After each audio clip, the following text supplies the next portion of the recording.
On the 6th of July, 1892, on a river in western Pennsylvania, gunfire broke out between 300 armed guards floating toward shore on two covered barges and several thousand striking steelworkers waiting for them on the bank.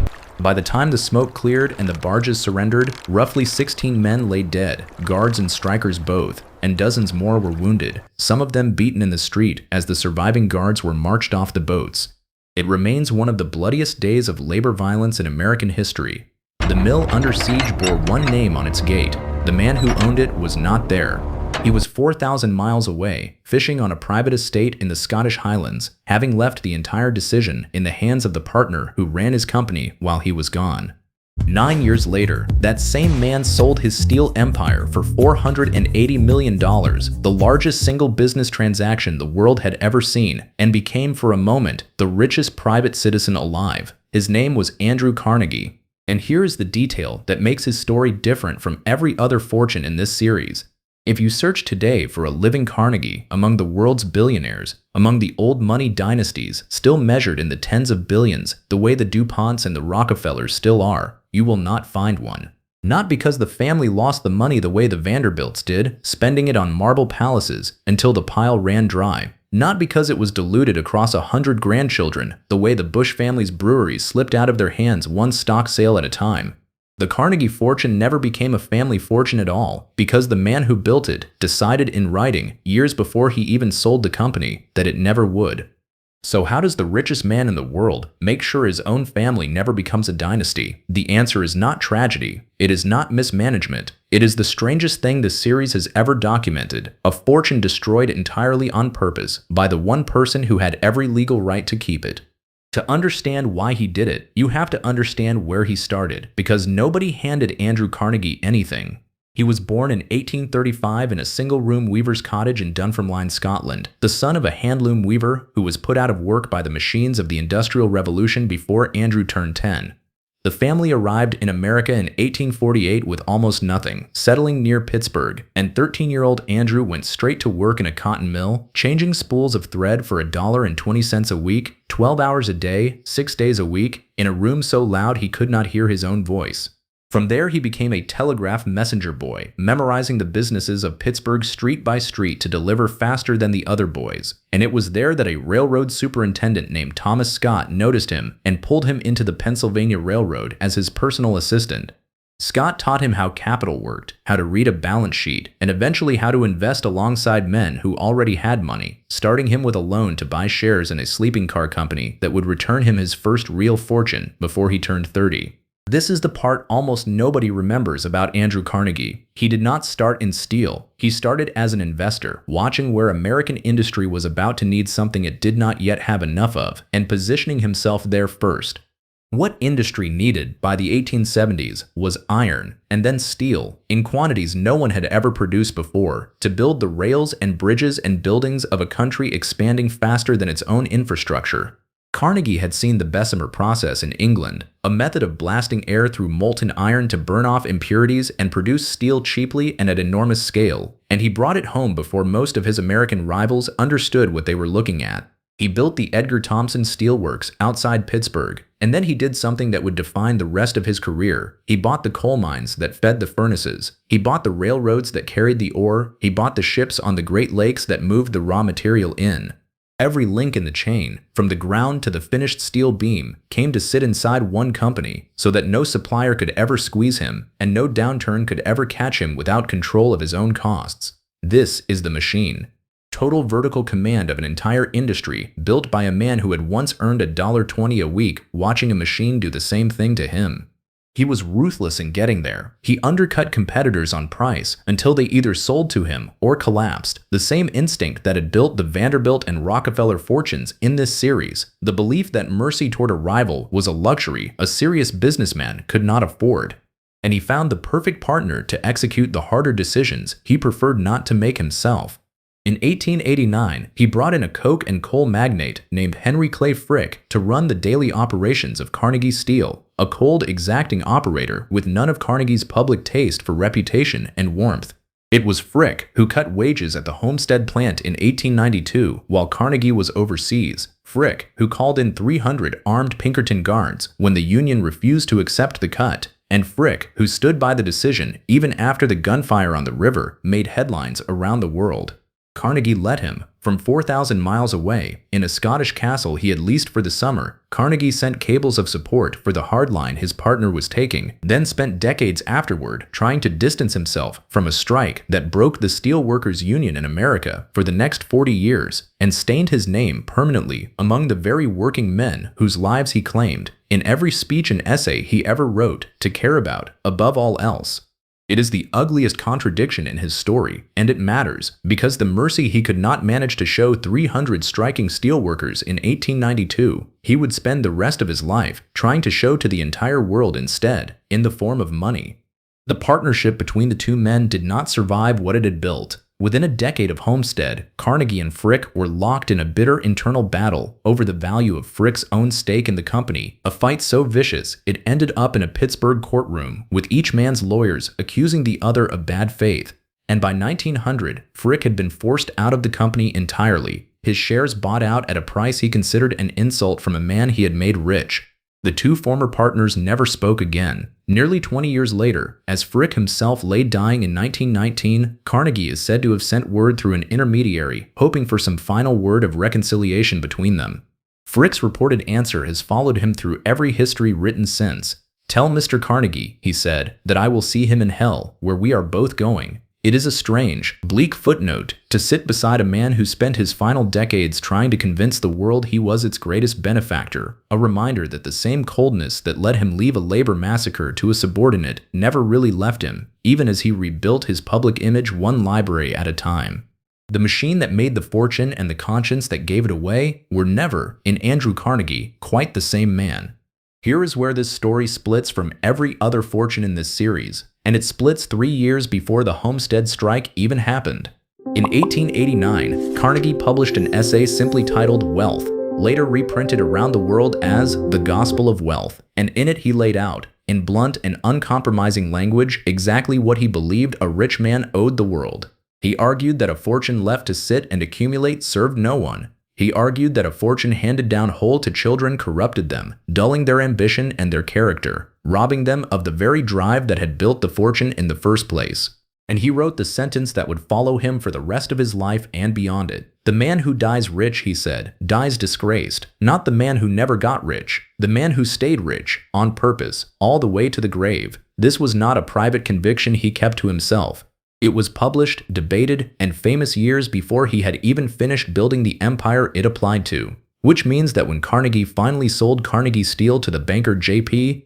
Morgan in 1901 for $480 million, becoming for a moment the richest private citizen the world had ever produced, he was not stepping into a fortune he intended to keep. He was stepping into a fortune he had already, in writing, condemned himself to give away. Now, ask yourself the question that sits underneath every other episode in this series. Carnegie had one child, a daughter named Margaret, born late in his life, when he was 62 years old. Unlike William Henry Vanderbilt with his many children, unlike Marjorie Post with her 3 daughters, Carnegie did not face the temptation that destroyed those other fortunes, the temptation to split a pile of money fairly among a crowd of heirs until it thinned into nothing. He had exactly one heir, and by every ordinary instinct in this series, the instinct that says the founder's job is to pass the machine intact to the next generation, the obvious move was to leave Margaret nearly everything. $480 million, undivided, in the hands of a single beloved daughter would have made her one of the richest women who ever lived, richer by far than Marjorie Post, richer than any single Vanderbilt grandchild ever managed to remain. He had the cleanest possible setup for a dynasty that every other family in this series would have envied. One heir, no siblings to fight her for it, no fragmentation problem at all. And he refused it anyway. Margaret received a trust, a comfortable and genuinely generous one by any normal standard, along with the family's Fifth Avenue mansion and the Scottish estate her father had come to love. But the overwhelming majority of the fortune, more than $350 million of it across his lifetime, went somewhere else entirely. This is the justice paradox turned completely upside down. Every other founder in this series who destroyed a fortune did it out of kindness, splitting the pile fairly among many children, because he could not bear to choose a favorite the way his own father had chosen him. Carnegie faced the opposite situation, a single obvious heir with no rival siblings to appease, and made the cold choice on principle anyway, because he had already decided, in a published essay a decade before she was even born, that inherited wealth on that scale was not a gift a father should give his child at all. So where did $350 million go instead? Into a machine every bit as deliberate and vertically organized as the steel empire that generated it. Carnegie began building free public libraries, starting in his hometown of Dunfermline and eventually funding more than 2,500 of them across the English-speaking world, each one built on a simple condition that the local town commit to funding its own operation and staffing going forward, so that his money built the machine and the community kept it running. The same logic of self-sustaining structure that saved Biltmore a generation later in the Vanderbilt story. Above the entrance of many of those libraries, carved directly into the stone, sat a simple three-word promise that had nothing to do with profit at all: free to the people. It was, in its own quiet way, the exact opposite instinct of a marble Fifth Avenue mansion or a 126-room winter palace. Those were monuments built to be admired from a distance by the very people who could never afford to walk through the front door. A library card cost nothing, and the doors opened to anyone who could climb the front steps, immigrant mill boys included, the very kind of boy Andrew Carnegie himself had once been. He funded the Carnegie Institution for Scientific Research. He funded what would become Carnegie Mellon University. He built Carnegie Hall in New York, a concert venue that still bears his name over a century later. He established a fund for teachers' pensions that exists to this day. He created a fund to reward ordinary citizens for extraordinary acts of civilian heroism, which is still paying out awards more than 100 years later. And in 1911, unable to give the money away fast enough through his own personal decisions alone, he created the Carnegie Corporation of New York, a permanent philanthropic institution, and poured the last enormous share of his remaining fortune into it, handing the machine of distribution to professional trustees rather than to his own bloodline. By the time Andrew Carnegie died in 1919, he had given away more than $350 million, something close to 90% of everything he had ever earned, and he died with a small fraction of his peak fortune still in his name, the rest already committed, already spent, already turned into buildings and institutions that would outlive every person who ever knew him. He had, by his own definition, avoided dying disgraced. And Margaret Carnegie Miller, his only child, lived a long, comfortable, entirely private life, married a businessman, raised a family, and never once appeared on a list of the richest people in America because there was almost nothing left in the family's hands to measure. No scandal, no lawsuit, no thinning bloodlines scattered across 3 continents fighting over scraps, the way Marjorie Post's daughter would leave behind a tangle of litigation a generation later. Just quiet, ordinary, private wealth, and a surname that today means a library and a concert hall far more than it means a fortune. Now, before you conclude this was simply the only sane choice and that every other family in this series should have done the same thing, look at the fortune built the exact same way, in the exact same era, by the man who was Carnegie's only real rival for the title of richest man alive, John D. Rockefeller built Standard Oil into a monopoly even larger than Carnegie's steel, and Rockefeller too became one of history's greatest philanthropists, funding the Rockefeller Foundation, the University of Chicago, and a medical research institute that helped defeat several of the era's deadliest diseases. On the surface, the two stories look identical, two ruthless industrialists who spent their final decades giving fortunes away, but Rockefeller did something Carnegie never did. He gave away an enormous fortune, and he also built family trusts, meticulously structured to hold and protect a separate permanent share of the wealth for his descendants across generations. He did not choose between philanthropy and dynasty. He built both at the same time with the same discipline. And today, more than 100 years later, the Rockefeller family is still counted among America's great dynastic fortunes, spread across 6 generations and dozens of living heirs, precisely because the founder engineered a structure that could hold both purposes at once.